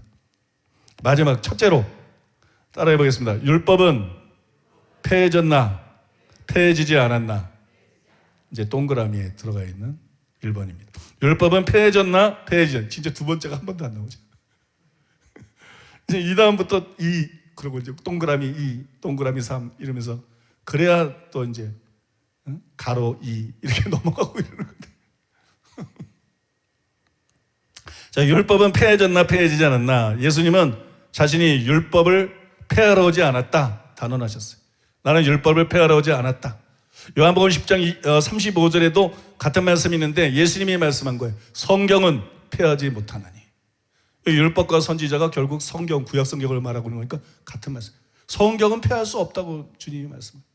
성경은 폐하지 못하나니. 폐할 수가 없다. 근데 문제가 뭐냐 그러면 성경에 보면 여러 곳에 이와 정확하게 반대되는 구절들이 나온다는 거예요. 그죠? 여러분들 잘 아시죠? 에베소서 2장 15절. 법조문으로 된 계명의 율법을 폐하셨으니 이는 이 둘로 자기 안에서 한 세 사람을 지어 화평하게 하시고. 히브리서 7장 18절. 전에 있던 계명은 연약하고 무익함으로 폐하고. 히브리서 10장 9절. 그 첫째 것을 폐하심은 둘째 것을 세우려 하심이라. 저희 세 군데 구절을 읽었는데 이렇게 명백하게 명시적으로 표현되고 이외에도 굉장히 많습니다. 그런데 이렇게 명시적으로 문자적으로 표현되는 것만 해도 세 구절이에요. 율법이 폐해졌다는 거. 예수님은 나는 율법을 폐하러 오지 않았다 이렇게 말씀하셨는데, 그렇게 단언하셨는데, 아니 바울도 그렇고 히브리서 기자도 그렇고 자꾸 율법이 폐해졌다고 말씀하고 있어요. 성경이 이렇게 분명히 율법이 폐해졌다고 말하고 있습니다. 그러면 과연 둘 중에 어느 게 옳은 것일까요? 둘 다 옳은 거예요. 성경이니까 둘 다 옳은 건데, 근데 어떻게 둘 다 옳을 수가 있느냐? 동일한 율법에 대해서 하나는 폐해지지 않았다 그러고 하나는 폐해졌다 그랬는데, 그럼 둘 중에 하나가 틀린 거지 어떻게 둘 다 옳을 수가 있느냐? 그 부분을 설명해 드리겠습니다. 구약 시대를 옛언약 시대라고 부르죠. 옛언약 시대. 신약 시대는 새언약 시대다 그렇게 부릅니다. 옛언약은 율법이고 그 다음에 새언약은 복음입니다. 근데 옛언약 시대는 지나갔어요. 그죠? 옛날이 지나간 것처럼 옛언약 시대는 지나갔어요. 지금은 새언약 시대예요. 그러면 신약 시대를 사는 우리에게 옛언약인 율법은 시효가 끝난 것이에요. 옛언약인 율법은 폐해진 것이. 그래서 성경이 계속 율법이 폐해졌다고 말하는 것입니다. 바울이 로마서와 갈라디아서에서 율법이 폐해졌다고 거듭 주장을 합니다. 그런데 그 내용들을 살펴보면 갈라디아서 3장과 4장 또 로마서 10장 4절 이런 말씀들을 자세히 이렇게 해석해 보면 바울이 말하고 있는 게 뭐냐? 지금은 율법 시대가 아니다 그 얘기입니다. 지금은 율법 시대가 아니다. 율법 시대는 지나갔다. 율법 시대에는 율법 아래서 율법을 통해서 하나님을 섬겨야 됐다. 그런데 지금은 율법 시대가 아니기 때문에 우리는 율법에서 벗어났다. 율법을 통해서 하나님을 섬길 필요가 없다. 그러니까 율법은 폐해졌다. 이건 정당한 표현인 것이. 이건 또 실제입니다. 실제로 율법은 폐해졌어요. 그런데 문제가 뭐냐면요, 율법은 새언약의 그림자예요. 율법이 다르고 율법과 복음 사람들이 자꾸 이렇게 무자르듯이 잘라, 두부자르듯이 자르는데 꼭 그렇게 할 수 있는 것만이 아니에요. 율법은 새 언약의 그림자고 율법은 예수님에 대한 예언이에요. 율법은 바꿔 말해서 복음에 대한 예언입니다. 실제로 예수님이 오셔서 율법의 예언을 성취하셨어요. 율법의 의식법에 유월절 어린 양이 누구예요? 예수님이잖아요. 제사 맨날 양 잡는 소, 염소 이게 다 예수님이잖아요. 믿습니까? 안식일 예수님이 안식 줄 걸 말하는 거잖아요. 신년 예수님이 우리에게 자유를 주고 유업을 줄 걸 말하는 거잖아요. 믿습니까? 다 예수님이에요. 그러니까 율법이 성경에 보면 율법을 또 예언이라고 그래요. 선지자들만 예언한 게 아니에요. 율법이 예언이에요. 율법이 예언한 것이 요한까지니 그러잖아요. 그죠? 율법이 예언. 그 율법이 예언을 해요. 왜? 율법은 그림자니까. 율법은 이 그림자가 가리키고 있는 실체에 대한 예언이야. 믿습니까? 율법은 예언이야. 그 율법의 예언을 다 이룬 것이 바로 예수님이에요. 그 율법의 예언을 다 이룬 것이 바꿔 말해서 복음이야. 여러분 믿습니까? 그게 바로 여러분 복음이에요. 그 다음에 이렇게 율법의 의식법, 율법의 예언을 예수님이 다 이루셨을 뿐만이 아니라 또 예수님은 율법의 계명들을 완전케 하셨어요. 문자뿐만 아니라 정신, 근본 취지를 밝히시면서 예수님이 하나님께서 살인하지 말라, 간음하지 말라, 그 외에 다른 계명을 줄 때 진짜 우리에게 기대하시고 요구한 것이 무엇인지 그거를 온전히 드러내 보여주셨어요. 그러고 난 다음에 예수님께서 우리에게 뭐라느냐? 이 복음을 믿어라. 이 복음을 믿어라. 그 다음에 이 계명대로 살아라. 이 복음을 믿고 이 계명들을 지키고 살아라. 그리고 그걸 우리 그리스도인들에게 주신 것이. 그러니까 우리 그리스도인들에게 율법이 폐해진 거냐? 아니에요. 우리는 구약의 율법에서 자유케 됐어요. 구약의 율법은 폐해졌어요. 구약의 율법대로 하나님을 섬길 필요가 없어요. 갈라디아서 말하고 있는 그대로요. 할례 받을 필요 없어요. 날과 달과 해와 절기 상가 지킬 필요가 없어요. 베드로가 외식했던 것은 이방인들하고 먹다가 숨을 필요가 없어요. 도망갈 필요가 없어요. 이방인들과 먹어도 돼요. 돼지도 먹어도 되고 개고기도 뜯어 먹어도 돼요. 취향에 맞으면 뱀고기도 먹어도 돼. 선지도 먹어도 되고 그런 것이 지금 더러운 것이 아니에요. 이해가 되십니까 여러분? 우리는 여러분 계명을 지키는 것을 포함해가지고 구약의 율법의 계명을 지키는 걸 포함해서 이 모든 것에서 자유케 됐어요. 구원받는 문제에 있어서. 구원받는 문제에서 율법주의로 구원받는 게 아니에요. 율법의 행위로 의롭다 받는 게 아니에요. 이 모든 것에서 우리는 자유케 됐어요. 믿습니까? 그러나 그리스도께서 모세의 율법을 완성하신 측면에서 보면 의식법을 완성한 게 바로 복음이에요. 믿습니까? 의식법을 완성한 게 복음. 의식법이 그냥 폐해지고 사라지고 단순히 없어진 게 아니라 이게 다른 면에서 보면 폐해진 것이 아니라 완성이 된 거예요. 예수님의 십자가 부활을 통해서 완성이 된 거예요. 모세의 십계명도 그냥 폐해지고 사라지고 막 없애고 단순히 이게 아니야. 이게 완성이 된 거예요. 예수님의 가르침을 통해서 완성이 된 거예요. 그 다음에 그대로 살도록 우리에게 요구하고 있는 거예요. 이게 예수님이 여기서 분명히 말씀하고 있는 거예요. 예수님의 말씀인데 누가 토를 달 거야? 그죠? 이게 예수님이 여기서 분명히 말씀하고 있는 것이고, 그러니까 실제로 성경이 말씀하고 있는 대로 율법은 폐해진 것이고 또 율법은 폐해지지 않은 것입니다. 어떤 관점에서 말하느냐에 따라서 다른 것이죠. 어떤 관점에서 말하느냐에 따라서 다른 것이지, 율법은 폐해진 것이고 율법은 폐해지지 않은 것이에요. 그걸 제가 조금 더 설명해 드리면 여러분들이 참 좋을 텐데 다음을 좀 아끼겠습니다. 아무튼 율법을 폐해졌다는 말도 100% 맞는 것이고, 그죠? 우리는 갈라디아서 말한 것처럼 그 율법을 전부 지킴으로 의롭다 안 받는 사람들이 아니에요. 그죠? 하나님 자녀, 그러니까 율법이 폐해진 것 맞아요. 그런 의미에서 율법은 완전히 폐해졌어요. 그러나 예수님이 율법을 완성하셨고 우리는 그걸 믿어야 되고 우리는 그것대로 살아야 되는 것도 마찬가지기 때문에 율법은 폐하러 온 것이 아니라 예수님은 완전케 하려 함이로다. 내가 율법을 폐하러 온 것이 아니라 완전케, 여기 폐하러 왔다, 이건 이 말만 붙잡으면 왜곡이 된다는 얘기. 폐하러 온 건 사실인데 그 말로만 표현할 수 없는 다른 게 있다는 거예요. 예수님 말씀 믿습니까? 폐하러 온 것이 아니라 완전케 하려 함이로다. 그러니까 우리는 그걸 믿어야 돼. 그리고 우리는 그걸 지켜야 돼. 믿습니까? 이게 여러분, 이게 기독교예요. 이게 기독교의, 이게 기독교의 신약시대 교회, 이게 뿌리가 되고 근본이 되는 진리예요. 믿습니까? 모세율법은 폐해졌습니다. 우리는 더 이상 모세율법을 따라서 신앙생활할 필요가 없어요. 근데 이것 때문에 많은 사람들이 착각을 한다. 그러니까 율법을 지키지 않아도 된다는 건가? 뭐 율법을 지키지 않아도 루터도 그런다. 율법을 지키지 않아도 정죄를 안 받는다. 이러면 안 된다. 그런 얘기가, 그러면 왜 불법을 행하는 자로 정죄를 받아? 선지자 노릇하고 귀신 쫓고 많은 것과 행한 그런 특별한 사람들인데 왜 불법? 그게 아니에요. 우리는 율법에서 벗어났고 율법을 따라서, 모세율법 따라서 신앙생활할 필요가 없어요. 그러나 율법을 지키지 않아도 된다는 의미가 아니고 율법에 나타난 하나님 뜻대로 살지 않고 제멋대로 살아도 정죄를 받지 않는다는 의미도 아니에요. 믿습니까? 이게 개신교에 들어야 있는 아주 심각한 기억이 퍼져 있는 그런 의미가 아니에요. 그러면 왜 그런 의미가 아니냐? 그 증거가 뭐냐? 예수님이 율법을 완전케 하셨기 때문에. 율법을 폐해졌을 뿐만 아니라 어떤 의미에서 예수님이 또한 어떤 의미에서 율법을 완전케 하셨기 때문에. 그래서 여러분 17절에 내가 율법이나 선지자라 폐하러 온 줄로 생각지 말라. 폐하러 온 것이 아니요 완전케 하려 함이로다. 이 선언은 결국 무슨 의미냐? 그러니까 율법을 지켜야 된다, 그런 의미입니다. 믿습니까? 그러니까 율법을 지켜야 된다. 그래서 이 말씀을 하시고 난 다음에 19절에서 예수님이 이렇게 말씀한 거예요. 그러므로, 그러니까 앞에 말씀한 거를 기초해서 말씀하는 거예요. 그죠? 그러므로 누구든지 이 계명 중에, 이 계명이 뭐예요? 율법이지. 이 계명 중에 지극히 작은 것 하나라도 버리고 또 그같이 사람을 가르치는 자는 천국에서 지극히 작다 일컬음을 받을 것이며, 누구든지 이를 행하며 가르치는 자는 천국에서 크다 일컬음을 받으리라. 지키려는 겁니까? 안 지키려는 얘기입니까? 지키려는 겁니다. 믿습니까? 율법은 폐해지지 않고 율법은 완전케 되었으니 상식이죠. 법이 폐해지지 않아서, 법이 완전케 돼서 그럼 지키려는 거지.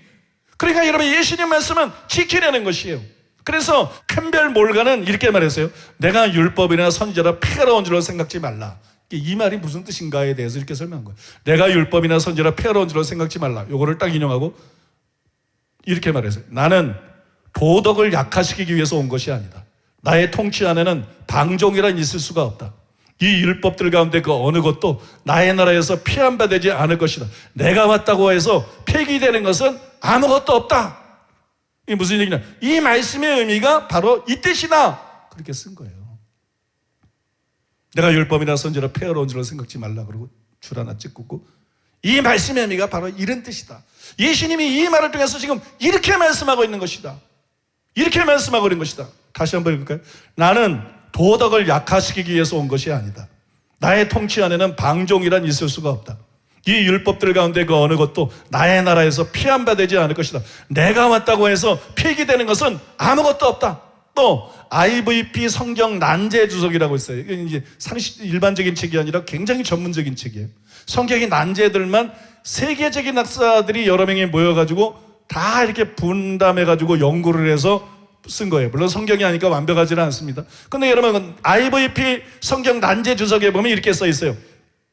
예수님이 랍비들의 율법 해석을 받아들이지 않으신 것은 분명하다. 사실 예수님은 너희의 전통 때문에 하나님의 계명을 어긴다면서 공인된 율법 연구자이자 교사인 서기관들을 꾸짖으셨다.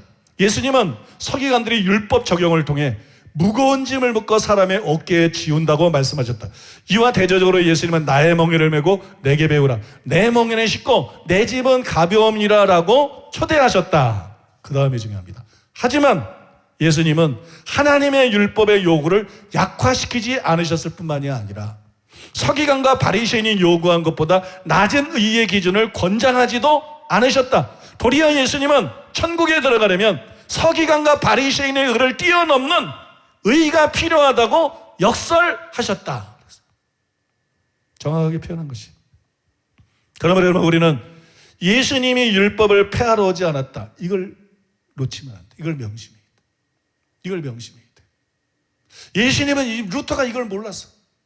예수님이 직접 말씀했는데, 그래서 많은 잘못된 해석들을 했어. 그리고 그게 개신교의 독이 됐어. 개신교의 독이 됐어. 아직도 그 독이 해독이 안 됐어. 수많은 교단들과 수많은 목사들과 수많은 교회들 안에서 아직도 그 독이 해독이 안 되고 그 독 때문에 죽어가고 지옥 가는 영혼들이 부지기수야. 예수님은 율법을 폐하러 오지 않았다. 이거를 여러분 반드시 붙잡아야 돼. 우리는 절대로 이거를 놓치지 말아야 돼. 예수님은 율법을 폐하러 오지 않았고 예수님은 율법을 완전케 하러 오셨다. 왜 이걸 붙잡아야 됩니까? 안 그러면 무율법주의가 되는 거예요. 무율법주의가 되고 타락하기 십상인 것이에요. 그러나 불행하게도 너무나 많은 설교자들이 오래전부터 그런 실수를 반복해서 범해왔습니다. 그것이 여러분 교회를 병들게 만들었습니다. 그것이 교회를 세상에 소금이 되지 못하게 했습니다. 세상에 빛이 되게 못하게 했습니다. 그것이 여러분 교회를 약화시키고 교회 안에서 구원받는 자의 프로테즈를 현저히 떨어뜨렸습니다. 때문에 오래전에 아더 핑크는 이렇게 탄식을 했어요. 19세기 말에 많은 목사와 성경교사들이 범한 지극히 큰 실수 중에 하나는 많은 목사라고 그랬어요. 19세기 상황입니다. 많은 목사와 많은 성경교사들이 범한 지극히 큰 실수가 뭐냐? 볼 수 있는 눈을 가진 사람들 앞에 지금도 만연되어 있는 끔찍한 결과다. 그 실수 때문에 교회의 그 결과가 너무 끔찍하다. 그 비극이 너무 심각하다. 그것은 바로 구약시대의 하나님의 백성들은 하나님의 은혜로 말미암아 구원을 받지 못한 율법의 엄격한 제도의 지배하에 있었으며 그리스도께서는 그 가혹한 제도를 폐기하고 한층 더 관대한 시대를 열기 위해서 이 땅에 오셨다고 하는 그들의 관념이었다. 저는 주일학교 때 이런 설교를 너무 많이 듣고 자랐어요. 거짓 복음입니다. 그러나 그렇지 않다. 즉 그리스도께서는 그의 교훈을 크게 하여 존귀케 하려고 이곳에 오셨다. 이사야 42장 21절을 인용한 것입니다. 모세 시대와 그리스도 시대 사이에 있는 커다란 차이점은 우리 앞에 제시된 행동의 규율에 어떠한 변화가 있다는 사실이 아니라 지금 그 규칙을 강조함으로써 생기는 더 효과적인 동기와 예수님이 얼마나 강조해요. 미련한 놈이라는 지옥불에 들어가게 되니까 눈을 빼버려라. 그죠? 손을 잘라버려라. 그리고 천국 가라. 얼마나 강조해. 지금 그 규칙을 강조함으로 해서 생기는 더 효과적인 동기와 지금 부여해 주시는 하나님의 능력에 있다. 성령에 있다는 거. 구약시대 때는 율법만 주어졌지만 예수님은 신약시대 때 율법의 비를 완전케 하시고 이거 지켜라 무거운 짐을 지우고 끝내는 것이 아니라 그걸 지킬 수 있도록 성령을 보내주셨다는 것이. 믿습니까? 우리는 성령의 도움을 받을 수 있다는 거예요. 우리는 성령을 쫓아 행함으로써 율법의 요구를 이룰 수가 있다는 것이, 지킬 수가 있다는 것이. 여러분 믿습니까?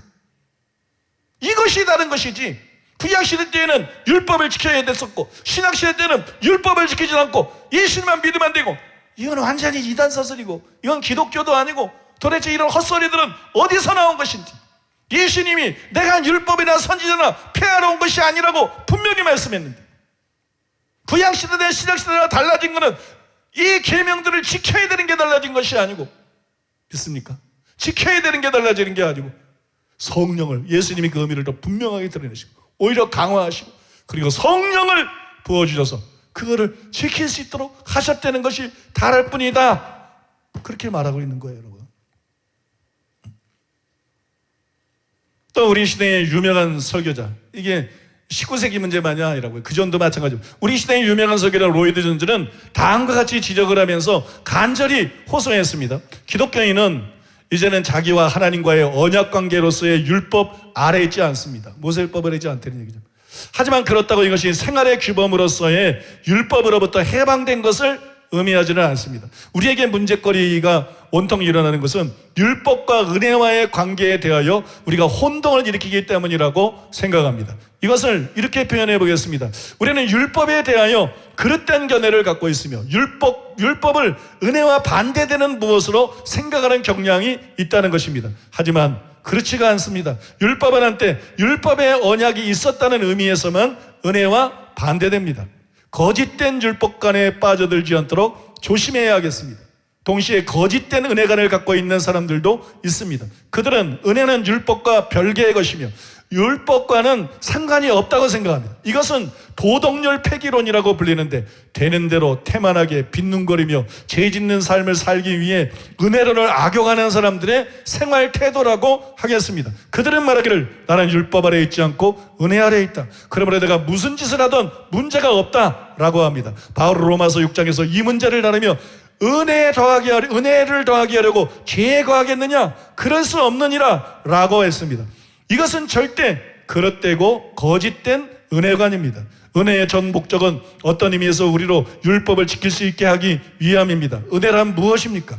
은혜란 사람을 율법의 저주에서 구원하여 그로 율법을 지킬 수 있게 하며 그리스도가 의로웠던 것처럼 의롭게 될 수 있게 하는 하나님의 놀라운 선물을 말합니다. 은혜는 나로 하여금 하나님을 사랑하도록 하는 그것입니다. 주님은 그의 능력으로 우리로 하여금 율법을 성취할 수 있게 하십니다.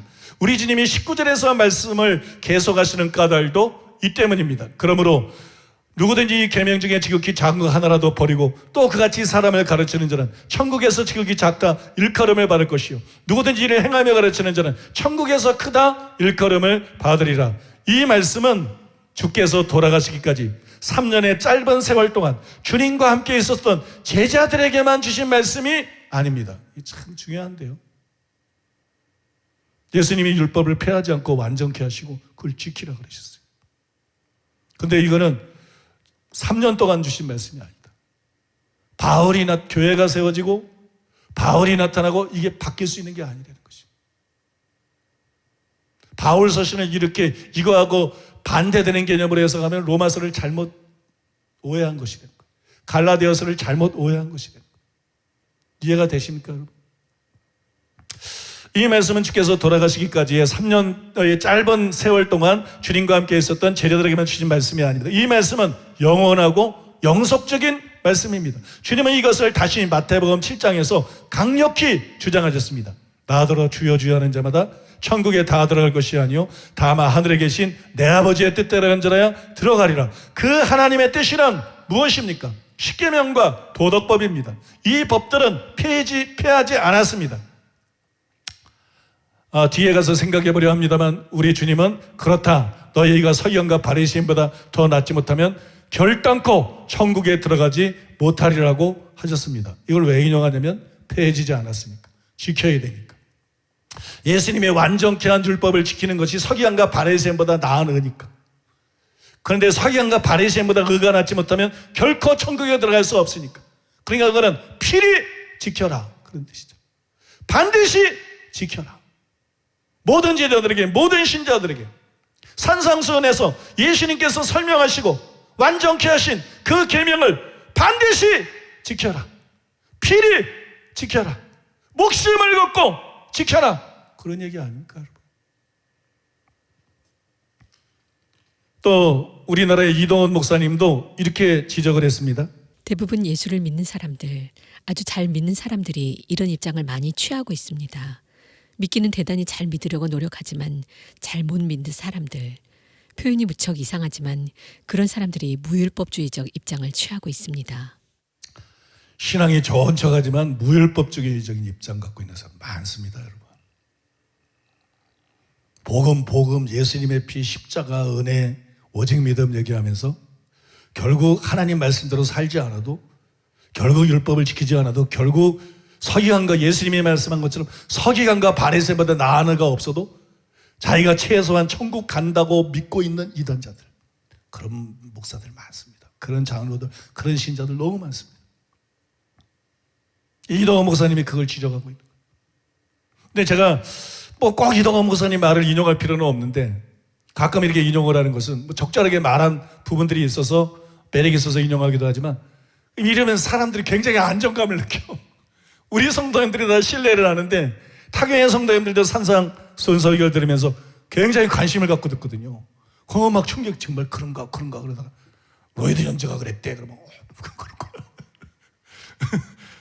이동원 목사님이 그랬대. 그럼 여기 진짜 이상한 얘기라고 하는 게 아니고, 야, 이게 진짜구나.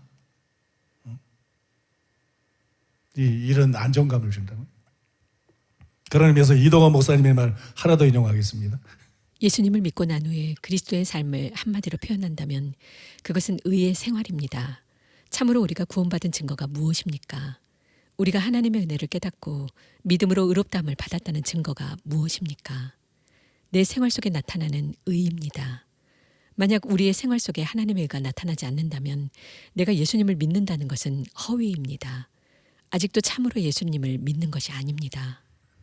멋있죠, 이 얘기? 예수 믿고 난 후에 그리스도인의 삶을 한마디로 표현한다면 그것은 의의 생활입니다. 진짜 구원받은 증거가 뭐냐? 신앙 고백이 아니라 의로운 생활이다. 의로운 생활을 하고 있지 않으면 그의 믿음은 가짜다. 구원받은 자가 아니다. 이 명백한 것이에요. 당연히 맞는 말입니다. 그래서 우리는 율법주의뿐만이 아니라 무율법주의를 경계해야 돼요. 율법주의입니다. 무율법주의를 경계해야 됩니다. 왜냐하면 둘 다 정통이 아니라 이단이에요. 사람들이 자꾸 율법주의만 이단인 줄 알아요. 무율법주의도 이단입니다, 여러분. 율법주의도 이단이고 무율법주의도 이단이고. 율법주의는 바울이 격렬하게 반대했던 이단이고, 무율법주의는 계시록에 나오는 니골라당과 같은 이단이에요. 그게 바로 여러분 무율법주의예요. 물론 여러분 성경에 보면 율법주의 이단에 대한 많은 경고들이 나옵니다. 무율법주의에 대한 경고들도 바울서시에도 나오고 요한의 글에도 나오고 여러 군데 나와요. 그러나 그보다는 율법주의 이단에 대한 경고가 더 많아요. 그건 왜 그러냐 그러면 당신은 유대교가 대세였어요. 그걸 아셔야 돼요. 당신은 유대교가 대세였고 신자들 중에서도 다수가 유대인들이었어요. 그래서 율법주의가 실제로 초대교회에 심각한 문제가 됐어요. 그래서 율법주의에 대항하는 말씀들이 굉장히 많은 거죠. 근데 이런 상황을 이해하지 못하고 오늘날도 무조건 걸핏하면 율법주의 그리고 사람을 매도하는 경우가 얼마나 많은지 몰라요. 지금은 여러분 그때하고 상황이 다릅니다. 지금은 여러분 복음이 온 세상에 전파가 됐어요. 사도행전 1장 8절의 명령에 따라 온 세계, 교회가 초대교회 때와 달리 지금은 대부분의 교회들이 이스라엘 밖에 있어요. 세상에 이렇게 퍼져 있어요. 그러면 교회 안에 유대인들은 소수에 불과해요.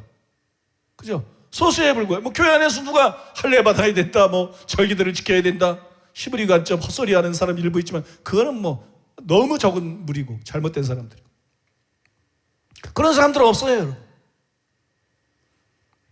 대부분 다른 나라 안에 교회들이 있고 교회 안에 유대인들은 지금은 소수에 불과합니다. 예수 믿는 유대인들은 굉장히 소수예요. 바울이 예언한 그대로예요. 예수님이 재림할 때까지 그들의 마음이 완강케 돼가지고 믿어도 소수밖에 안 믿어요. 그래서 율법주의 이단이 지금은 교회 안에 거의 존재하지 않습니다. 율법주의 이단하고 비슷한 것이 안식교 같은 거. 안식교, 저게 율법주의 이단하고 유사한 것이고, 히브리 관점으로 성경 보기, 이게 율법주의 이단하고 유사한 거죠. 그러면 여러분, 율법주의 이단은 요즘에 거의 존재하지 않습니다. 반면에 무율법주의 이단은 급증을 했어요. 무율법주의 이단은 교회 안에서 완전히 급증했어요. 왜냐하면 보세요, 여러분. 유대인들은 모세율법을 받았어요. 그래서 복음을 들었어도 율법주의로 잘못될 수가 있는 거예요. 이방인들은 율법을 안 받았어요. 그래서 복음을 듣고 난 다음에 반대로 무율법주의로 나가기가 쉬운 게 이방인 거예요. 그러니까 맨날 율법주의 이 얘기만 할 때가 아니라는 거예요. 지금 대부분의 이방인들로 교회가 구성되는 이 시대에는 율법주의가 아니라 무율법주의를 경계해야 된다는 거예요. 믿기만 하면 천국 간다. 믿기만 하면 구원한다. 율법은 폐해졌기 때문에 지킬 필요가 없다. 안 지켜도 정죄 안 받는다. 이게 무율법주의라고. 이 무율법주의가 교회를 위협하고 있는 거고, 이 무율법주의가 교회를 망치고 있고, 이 무율법주의가 영혼들을 위태하게 만들고 있는 거예요. 이 무율법주의를 7배나 더 경계해야 되는 것이 구원파적인 구원론이 바로 그것입니다. 구원파적인 구원론, 신앙주의, 상대만주의, 여러 가지 표현들은 구원파적인 구원주의. 신앙 고백만 하면 다 구원받고 천국 간다는, 절대 버린 자가 천국 간다는, 이게 여러분 바로 무율법주의. 더구나 여러분, 이런 사람들은 정통의 탈을 뒤집어 쓰고 교회 안에 깊숙이 들어와 있어요.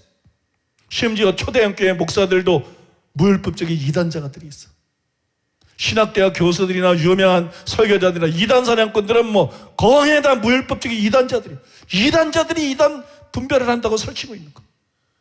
정말 성경에 대해서 무지한 자들이 무슨 고시 패스한 것도 아니고 잡지 하나 만들어가지고 스스로 감투 쓰고, 저들끼리 목회도 제대로 못하는 것들이 모여서 감투 쓰고, 다른 교회 목사들 협박해서 돈 뜯어내고, 못된 것들이 이단 사냥꾼들.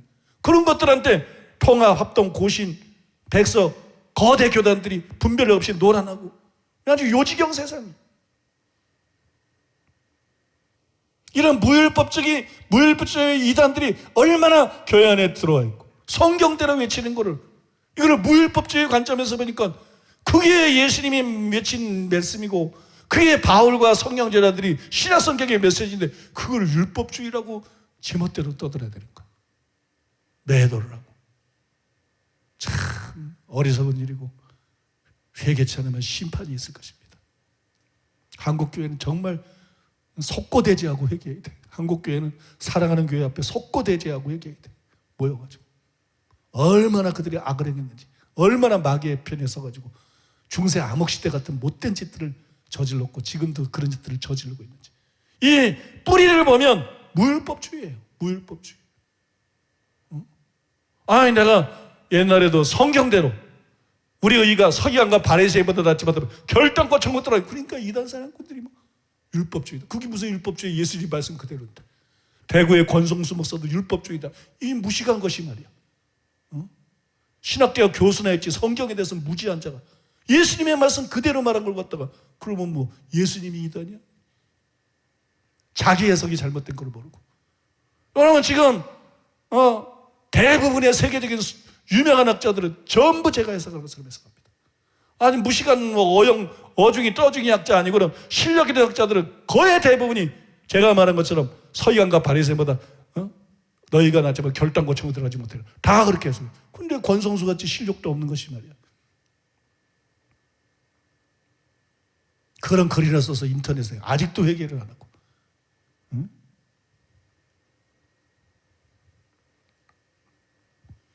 영혼의 안전을 위해서 지금은 여러분 성도들이 스스로 자기를 지켜야 될 때요. 예수님 때부터도 그랬어요.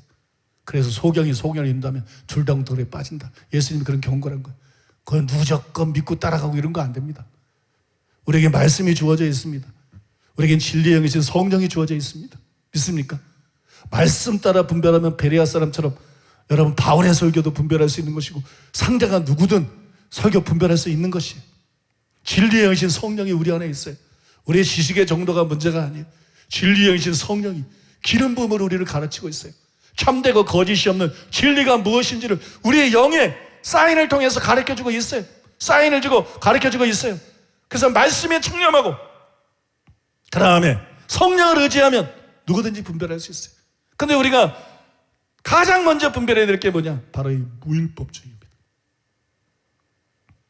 교회 안에 깊숙이 들어와 있고 정통의 탈을 쓰고 있고 교회를 황폐하게 만든, 세계 최대 교회로 가르친 한국 교회를 이렇게 수치스럽게 만든, 이렇게 무력하게 만든, 이렇게 연일연하 저 형편없는 자들로부터, 저 언론으로부터 나대는 소금처럼 밟히고 걸핏하면 또 밟히고. 그래도 이기적이라서 하나도 뭉치지도 못하고 말도 못하고. 이런 교회로 만든 게 그 근본 원인이, 대표적인 것이 바로 무율법주의라는 것이. 여러분, 무율법주의를 경계하시고 절대로 무율법주의를 용납하지 마시고.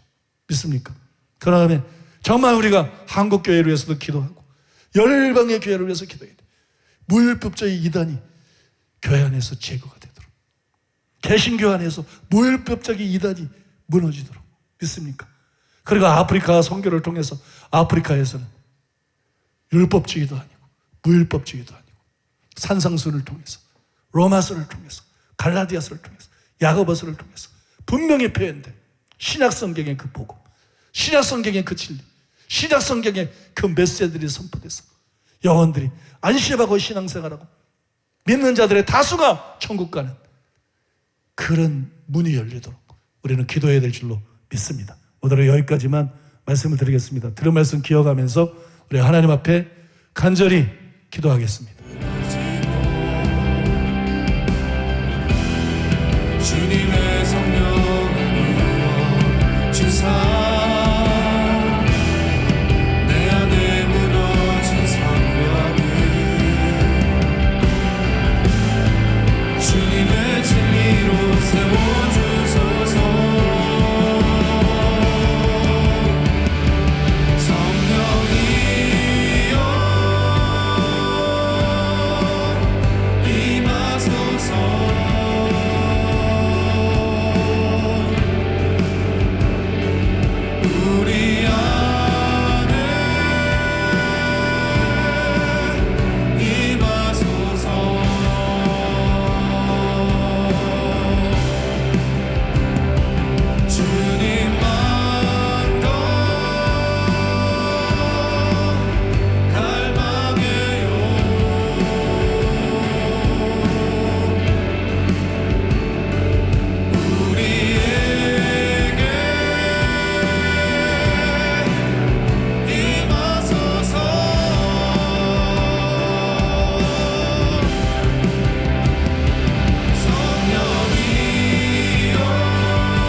말씀 우리 주 예수 그리스도의 이름으로 기도합니다. 아멘. 이제 담임 목사님께서 나오셔서 드려진 예물을 위해서 축복해 주시고 축도로 주일 예배를 마치겠습니다. 이 가정에서 유튜브로 예배 드리는 분들 위해서 한 말씀 당부를 드리고 싶은 게요. 가정에서 예배 드리다 보면 이게 주의가 흩어져 가지고 그 예배 드리다가 그냥 걸핏하면 화장실 갔다 어디 갔다 이래 가지고는 설교를 제대로 들을 수도 없고 예배를 제대로 드릴 수 없거든요. 근데 이게 쉽게 끝날 수 있는 상황이 아니기 때문에 이 가정에서 예배 드리는 사람도 이 원칙을 딱 정해야 돼요. 그러니까 설교 시작할 때가 아니라 예배 딱 시작되면 화면 앞에 딱 앉아 있고 축도할 때까지 뭐 우리 설교가 좀 길다 보니까 예배가 좀 길다 보니까 급히 화장실 가야 되는 거 한 번 정도 빼놓고는 그 자리에 가족들이 뭐 혼자들이든 가족들이든 계속 앉아 있는다 이런 원칙이 세워지지 않으면 예배가 점점 이게 형식이 돼버리고 흐지부지하게 되거든요. 그래서 오늘부터 그런 원칙을 세우셔서 예배를 드리면 좋을 것 같아요. 예배 시작되면 딱 화면 앞에 앉아 있는다. 그 다음에 예배 끝날 때까지 절대 이동하지 않고 가족들끼리 서로 얘기하지도 않고 설교를 들으면서 서로 얘기하지도 않고 화장실 갈 때 딱 한 번 정도 외에는 침묵하면서 말씀에 집중하면서 묵도 때부터 축도 때까지 예배를 다 듣는다. 이렇게 해야 여러분 가정에서 예배 드려도 이게 최대한 피해가 없지. 그렇지 않으면 정말 예배가 형식적이 될 수 있기 때문에 전체 성도인들이 가장을 중심으로 해서 그런 원칙을 딱 지키고 그렇게 예배를 드려주시면 좋겠습니다. 기도하겠습니다. 고마우신 아버지 하나님의 사랑과 은혜를 생각할 때 감사드리고 찬송드리고 찬양드립니다. 아버지 주의 은혜에 감사해서 오늘도 하나님 앞에 예물을 드렸습니다. 주일원금 11조 감사헌금 각종 예물을 주 앞에 올려드렸습니다. 주님 영광 받으시고 높임 받아 주시옵소서. 정성과 예물 드린 모든 성도인들을 예수님의 이름으로 축복합니다. 재물 얻을 능력을 양손에 부어 주시옵소서. 심은 대로 풍성하게 거두게 하여 주시옵소서. 아브라함에게 부어주셨던 큰 복을 부어주셔서 복의 근원으로서의 사명을 감당할 수 있게 하여 주시옵소서. 우리 사랑하는 성도들을 통해서 우리나라뿐만 아니라 아시아뿐만 아니라 열방이 복받는 역사가 일어나게 만들어 주시옵소서. 아버지 우리의 여다감을 하시는 주님 성령을 부어주시고 아버지 말씀대로만 살아갈 수 있게 하여 주시옵소서. 성령을 부어주시옵소서. 성령 충만 주시옵소서. 하나님 말씀대로 살 수 있는 은혜를 부어주시옵소서. 우리의 영과 우리의 마음을 새롭게 하여 주시옵소서. 하나님의 법을 우리의 생각에 하나님의 법을 우리의 마음에 성령으로 말미암아 기록해 주시고 그 말씀대로 생각하고 그 말씀대로 말하고 그 말씀대로 행하는 우리가 될 수 있도록 은혜 베풀어 주시옵소서. 우리 중에 한 사람도 서기관과 바리새인보다 못한 의를 갖지 않게 해 주시옵소서. 의식은 열심히 행하고 예배는 열심히 드리고 의무들은 열심히 행하지만 아버지 하나님이여 서기관과 바리새인보다 못한 그런 사람 되지 않게 해 주시옵시고 반드시 우리가 주님 말씀을 들어 행함으로써 서기관과 바리새인보다 나은 의를 가진 자 되게 해주시고 궁극적인 구원을 다 받는 자 될 수 있도록 주님 도와주시고 역사하여 주시옵소서. 주님 병든 사람들을 고쳐 주시옵소서. 머리끝보다 발끝까지 고쳐 주시옵소서. 예수님의 권세 있는 이름으로 모든 질병은 떠나갈지어다. 모든 질병은 치유될지어다. 머리끝부터 발끝까지 치유될지어다. 모든 고통은 떠나갈지어다. 모든 증상도 떠나갈지어다. 예수님의 이름으로 치유될지어다. 예수님의 이름으로 강건하게 될지어다. 모든 악하고 더러운 귀신들도 또 미혹하는 영들도 예수의 이름으로 묶임받고 불러갈지어다. 각 사람에서 떠나갈지어다. 가족들에게서 자녀들에게서 떠나갈지어다. 진리의 영으로만 충만하게 하여 주시옵소서. 성령으로만 충만하게 하여 주시옵소서. 하나님의 임재로만 충만케 해 주시옵소서. 하나님과 동행하는 삶을 살아갈 수 있게 하여 주시옵소서. 예수님의 이름으로 축복하며 기도하옵나이다. 아멘.